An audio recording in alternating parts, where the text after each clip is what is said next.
வந்தே மாதரம், வந்தே மாதரம். பாரத தேச மக்களின் சமூக வாழ்வோடு ராமாயணம், மகாபாரதம், பைபிள், குரான் போன்ற மறைநூல்கள் பிரிக்க முடியாதவைகளாக பிணைந்துள்ளன.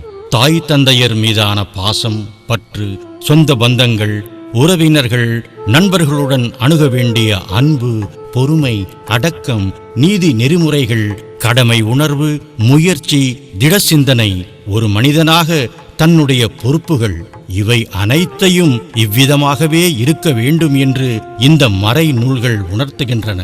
பாரத மக்கள் இந்த மறை நூல்களின் சாரத்தை தங்கள் சமூக வாழ்க்கை முறைகளுக்கு ஏற்றவாறு இணைத்துக் கொண்டு அவற்றை பின்பற்றி அமைதியாக வாழ்ந்து கொண்டிருக்கிறார்கள். ஆனால் இந்த நூல்களை விட உச்ச நிலையில் பொருளாதாரம், சமூகம், நீதி, சட்டம், ஆட்சி முறைகளில் பாரத மக்களை முன்னெடுத்தும் மற்றுமொரு நூல் உண்டு. அதுவே பாரத ராஜ்யாங்க அமைப்பு. இதில் ஆணைகள் இருக்காது. ஆனாலும் அது மக்களுக்கு உணர்த்தும், முன் நடத்தும். மின்சாரம் கண்ணுக்கு புலப்படாது. ஆனால் சுவிட்ச் போட்டதும் விளக்கு எரியும், மின்விசிறி சுழலும். இதுவும் அதுபோலத்தான். இத்தகைய சிறந்த ராஜ்யாங்க அமைப்பிற்கு மூலகர்த்தா யார் என்பது நமக்கு தெரியும். அவரே பீம்ராவ் ராம்ஜி அம்பேத்கர், சுருக்கமாக BR அம்பேத்கர். மேலும் சிறப்பாக கூற வேண்டுமானால் அவதார புருஷன் அம்பேத்கர். உலகிற்கு ஒரு ஆதிசங்கராச்சாரியார், புத்த பகவான், இயேசு கிறிஸ்து, முகம்மது போன்ற மகான்கள் மனித இனத்தை மேம்படுத்தி மக்களின் வாழ்க்கையை முறைப்படுத்தி நடத்தி வைத்தார்களோ, அதேபோல 19, 20ஆம் நூற்றாண்டுகளில் வாழ்ந்த டாக்டர் BR அம்பேத்கர் தனது ராஜ்யாங்க நெறிமுறைகள் மூலம் பாரத மக்களின் வாழ்க்கையை முறைப்படி நடத்தினார். குறிப்பாக கூற வேண்டுமானால் பாரதத்தின் சமூக விதிமுறைகளை அம்பேத்கருக்கு முன், அம்பேத்கருக்கு பின் என வகுக்கப்பட்டது என்று கூறலாம். ஆதிசங்கராச்சாரியார் இந்துக்களின் அவதார புருஷன், சிவனின் அம்சம். அதேபோல அம்பேத்கர் பாரத தேசத்தின் அவதார புருஷன். அம்பேத்கரின் விடா முயற்சிகளுடன் கூடிய அதிக சிரமங்களை சந்தித்து சாதித்த வெற்றிகளை பொறுத்து அம்பேத்கரும் கூட சிவனின் அம்சம் என கூறுதல் மிகையாகாது. ஆண்டவனின் படைப்பில் சர்வமும் சமானமே, ஏற்ற தாழ்வுகள் கிடையாது, தீண்டாமை கூடாதென எத்தகைய மகானானாலும் குல மத பேதங்களை விட்டொழிக்க வேண்டும் என்று சமநோக்கு, தெளிந்த மனோபாவம், அகந்தையின்மை இவை இல்லாத போது எப்படிப்பட்டவரானாலும் தீமைக்கு உட்பட்டவரே என்று சுயமாக மகேஸ்வரனே ஆதிசங்கரருக்கு போதித்தார். ஒரு நாள் வழியில் 4 பயங்கரமான நாய்களுடன் வரும் தாழ்குல மனிதனைக் கண்டு அந்தணர்களோடு கூடி வந்த சங்கரர், விலகிப்போ என்று சத்தமிட்டு கடிந்து கொண்டார். உடனே அந்த எளியவன், எதை விலகி போக சொல்கிறீர் மகானே? என் தேகத்தையா, என் ஆன்மாவையா? தேகம் என்றால் உணவு பாண்டம், பஞ்சபூதங்களால் ஆனது. உணவை உள்ளே போட்டால் இந்த சரீரம் வாழும், இல்லையேல் நசிந்து போகும். உமதும் எனதும் உணவு பாண்டங்களே. இதில் என்ன பேதம் இருக்கிறது? எல்லாம் பஞ்சபூதங்களே. ஒருவேளை என் ஆன்மாவை விலகி போக சொல்வீரேயானால் உமது உடலின் சாட்சியாக இருக்கக்கூடிய அதே ஆன்மாதான் எனக்குள்ளும். நம் இருவர் ஆன்மாவிற்கும் வித்தியாசம் கிடையாது. இதை ஆத்மார்த்தமாக பார்த்தால்தான் ஆன்மாவின் பொருள் புரியும். அநேகம் கற்றவர், மகா துறவி, இந்த அளவு ஞானம் கூட உமக்கில்லையே, என்னை விலகப் போகச் சொல்லி அஞ்ஞானியானீரே. ஜெகத்குருவான தங்களை போன்றவர்கள் இப்படி பேசலாமா? அவ்விதமாக அன்று தீண்டாமை என்னும் கொடுமை அவதார புருஷரான ஆதிசங்கராலும் உணர முடியாத நிலையில் இருந்தது. அந்த குறையை சுயமாக அந்த பரமேஸ்வரனே சங்கரருக்கு தெரிய வைத்து கண்களை திறக்க வேண்டியிருந்தது. இது நமக்கு ஒரு எடுத்துக்காட்டு. தாழ்குலத்தவனின் வார்த்தைகள் ஆதிசங்கரருக்கு ஞானோதயத்தை உண்டாக்கியது. அறியாமையால் தான் கூறிய வார்த்தை தவறானது என்பதை உணர்ந்தார். அந்த தீண்டத்தகாதவன் உரைத்த பிரம்ம ஞானம் புரிந்தது. அவனில் பரமனின் சொரூபத்தைக் கண்டார். அவர் அவனை வணங்கி தன்னை மன்னிக்கும்படி வேண்டினார். உடனே அந்த தீண்டத்தகாதவன் மறைந்து போக அவ்விடத்தில் மூவுலகும் பிரகாசிக்கும் வகையில் 4 வேதங்களுடன் கூட பரம்பொருள் காட்சியளித்தார். அம்பேத்கரின் வாழ்நாளில் தீண்டாமை ஒழிப்பு சட்டமாக்கப்பட்டது. அம்பேத்கர் தாழ்குலத்தோருக்கு செய்த மேன்மை ஒரு பங்கு, பாரத தேச மக்களுக்கு செய்த மேன்மைகள் பன்மடங்கு. அதுவே பாரத ராஜ்யாங்கம். எனவே நமக்காக இத்தனை செய்த அந்த அவதார புருஷனை நாம் என்றென்றும் நினைவில் வைத்திருக்க வேண்டும். அவரை முன்மாதிரியாக கொண்டு நமது ராஜ்யாங்க உரிமைகளை முறையாக பயன்படுத்திக் கொண்டு நம் தேசத்தை சமநோக்குடன் உன்னத நிலைக்கு கொண்டு செல்ல நாட்டு மக்களாகிய அனைவருக்கும் நமது சிறந்த கொள்கைகளுடன் நமது நாட்டை முன்னடத்த வேண்டிய கடமை நமக்கிருக்கிறது. இதுவே எனது உங்களது சிந்தனை.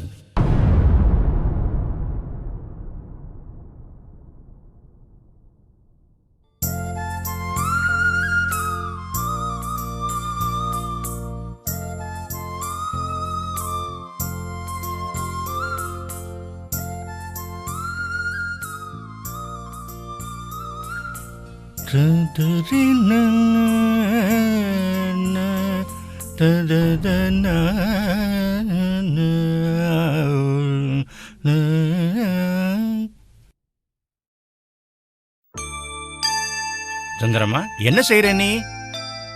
ஐயா, நீங்க அப்படி கூப்பிடலாமா? இதுல தப்பென்ன இருக்கு? உன் பேர்லயே அம்மா இருக்கே.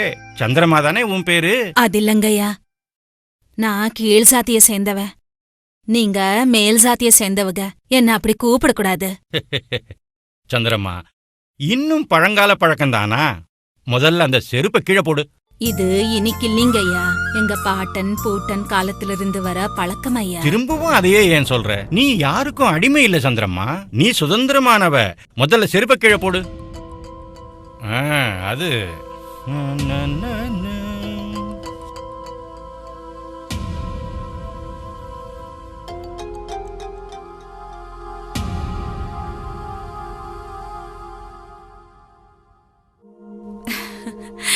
வந்துட்டியாயா? இன்னைக்கு காலையில என்ன நடந்தது தெரியுமா? என்னம்மா நடந்தது? நம்ம ஊர் கோவில் பெரிய பூசார் இருக்காங்கல்ல, அவரு என்ன வாய் நிறைய அன்பா அம்மான்னு கூப்பிட்டு நான் உனக்கு அப்பா மாதிரின்னு சொல்லி நல்ல வார்த்தைகளா சொன்னாரு. இந்த மேல் ஜாதி ஆளுங்க நம்மள மட்டம் தட்டி வைக்க ஆடுற நாடகம்மா இது. அவங்க எப்ப நம்மள சமானமா பாத்திருக்காங்க? எல்லாத்துலயும் அவங்களோட தான் மேல் கை. சமூகத்துல ஆட்சி முறையில அதிகாரம் பண்ணிக்கிட்டு நம்மள ஒரு பூச்சிய போல பாக்குறாங்க. அது தெரியுமா? என்னமோயா, நீ சொல்றதும் சரின்னு படுது, அவர் சொல்றதும் நெசம்னு தோணுது. சரி, யாரு என்ன சொன்னாலும் மக்களுக்கு நல்லது நடந்தா எல்லாரோட எதிர்காலமும் நல்லா இருக்கும். சாப்பிடுவாயா? வா.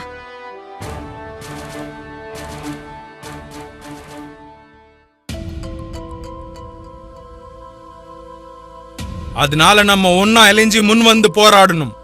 இனி அவங்க ஆட்டம் செல்லாதன்னு நிரூபிக்கணும். இது இன்றைய அடிமைத்தனம் இல்ல, இது பரம்பரையா வர பழக்கம். நம்ம தாத்தாங்க அப்பாங்க இவங்க காலடியில மண்டிட்டு அடிமையாவே இருந்து இன்னைக்கு இந்த நிலைமைக்கு நம்மள ஆளாகிட்டாங்க. இனியாவது கண்களை திறங்க, இந்த அடிமையை சங்கிலிய தகர்த்து சுதந்திரமா வாழலாம். இந்த சங்கதியை கேட்டீங்களா? நம்ம கோவில் பூசாரி எங்க அம்மா கிட்ட எல்லாரும் சமம்னு ஏதேதோ சொல்லி நம்ப வச்சாராம். அதுல தப்பு என்ன இருக்கு? அது இல்லடா தம்பி, பெரிய பூசாரி சொன்னதுல தவறு என்ன இருக்கு சொல்லு? தீண்டு தகாதவங்க இருக்காங்கன்னு எந்த வேதமாவது சொல்லி இருக்கா சொல்லு? அவ்வளவு ஏன் உங்க அரிஜனங்களோட சம்பந்தம் இல்லாம எந்த காரியமாவது நடக்குதா? அதை விடு, தீண்டாமங்கிறது மகா பாவம். அதனால நீங்க வசிக்கிற இடங்களை ஹரிஜனச்சேரி கிரிஜனச்சேரின்னு இல்லாம இன்றைய நிலைக்கு ஏத்த மாதிரி மாத்திடலாம் வாங்க. எங்களுக்கும் அதான் வேணும், எங்களுக்கும் அதான் வேணும்.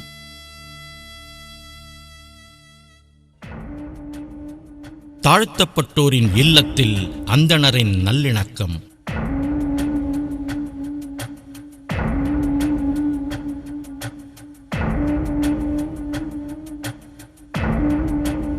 பண்டிதர் ஐயா, ஐயா கும்பிடுறேனுங்க. என்ன ரங்கையா இந்த பக்கம்? ஐயா, என் வீட்டுக்கார் இறந்து போயிடுச்சுங்க. நீங்க வந்து அதுக்கு காரியம் பண்ணி வச்சா நல்லா இருக்குமுங்க. நன்னா இருக்குடா. பேஷ் பேஷ். நான் வீட்டுக்கு வந்து கர்ம காரியங்களை நடத்தணுமா? இது நன்னா இருக்குடா. ஏதோ கொஞ்சம் புஷ்பத்தையும் பத்திரத்தையும் போட்டுக்கு காட்டுக்கு கொண்டு போய் குழி தோண்டி புதைச்சிடு. அது இல்லைங்க, எவ்வளவு பணம் வேணும்னாலும் தரங்க. என்ன பணத்துக்காக என்ன தீட்டுப்பட சொல்றியா என்ன? அதெல்லாம் முடியவே முடியாது. முதல்ல நீ கிளம்பு. எதுக்குப்பா அந்த ரங்கையனை போக சொல்லி திட்டுறீங்க? நோக்கு ஒன்றும் தெரியாது, உள்ள போ. காரியம் செய்யலாமேப்பா. ஆ, ஆ, ஆ, ஆ. இந்த தாழ்குலத்தாளுக்கு சாஸ்திரப்படி காரியம் செஞ்சா நம்ம ஆச்சாரம் எரிஞ்சு சாம்பலாயிடும். அருகதையுள்ள மத்த குலத்தாளுக்கு செஞ்சா அவளுக்கு மோட்சம், நமக்கு லாபம். அதை விட்டுட்டு இவாளுக்கெல்லாம் செய்யலாமோ? எந்த சாஸ்திரத்துல புராணத்துல சொல்லி இருக்கு படைப்புல எல்லாருமே சமந்தான்? இது போன்ற பேதங்கள் அந்த கடவுள் பார்வையில இருக்கா? மனித தன்மையை மறந்தா என்னதான் பண்டிதராகி என்ன பலன்? புராணத்தின் பொருள் சாஸ்திரத்தின் சாரம் தெரியான போன போது கர்ம பலனுக்கும் மோட்ச சாதனைக்கும் வழி எப்படி காட்டுவீங்க? சொல்றது ஒண்ணு, செய்யறது ஒண்ணு. இனியாவது உங்க எண்ணங்கள் மாறணும். பாரு ரங்கா, நீ எல்லா ஏற்பாடுகளையும் செய். நான் வந்து காரியம் நடத்தி வைக்கிறேன், நீ போ. சரிங்க ஐயா.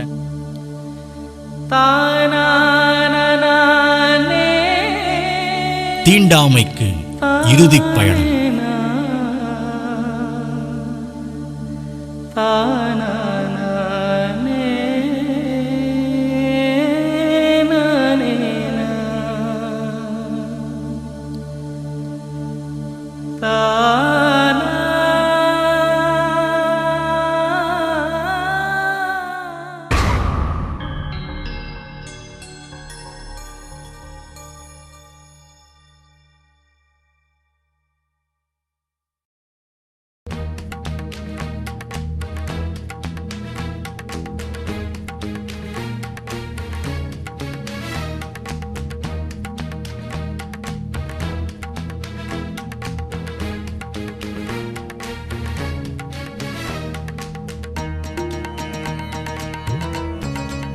அங்கேயே இருங்க.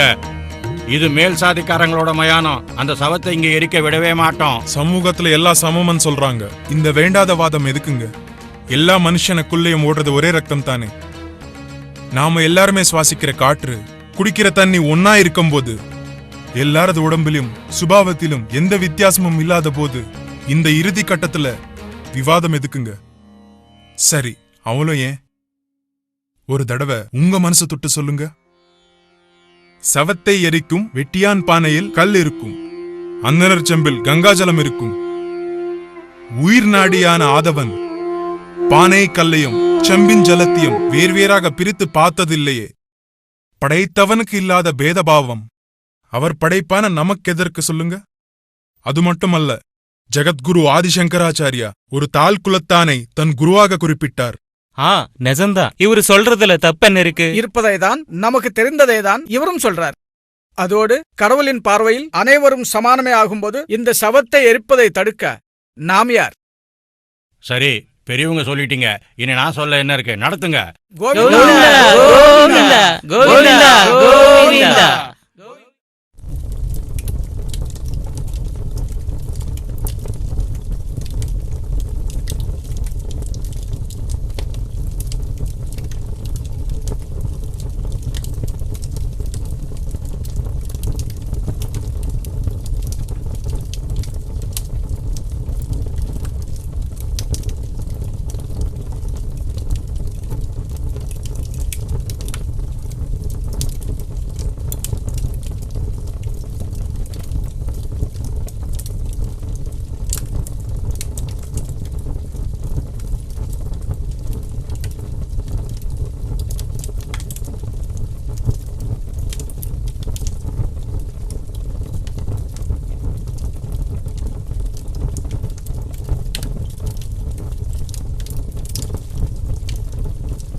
வாருங்கள், கூடி வாருங்கள், தீண்டாமையை துடைத்தெறிவோம், நாமெல்லாம் ஓரினம் என்று எடுத்துக் காட்டுவோம். உங்கள் அனைவரது உதவிக்காக டிரான்ஸ்ஃபார்ம் இந்தியா செய்கின்ற சிறு முயற்சி. வாழ்த்துங்கள். நமது ராஜ்யாங்க படைப்பாளி டாக்டர் B.R. அம்பேத்கரின் 125வது பிறந்த நாளுக்கு நமது உண்மையான உறுதியான அர்ப்பணிப்பு.